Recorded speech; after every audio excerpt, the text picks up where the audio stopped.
Xan vai coller leña ao monte, xan vai a compoñer cestos, xan vai a podar as viñas e xan vai a apañar o esterco.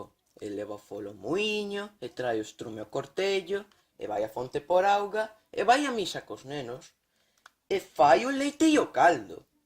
Xan, en fin, é un xan completo, desos que a cada muller lle conviña un polo menos. Pero cando un busca un xan, case sempre atopa un Pedro.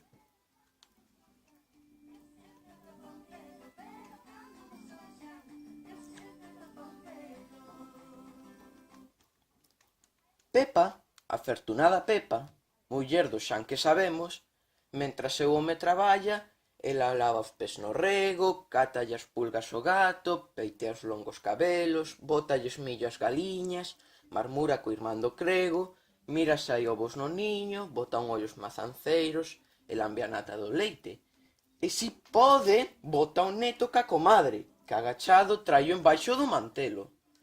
E cando Xan pola noite chega cansado e famento, ela xa o espera entre as mantas e ao velo entrar fálalle quedo.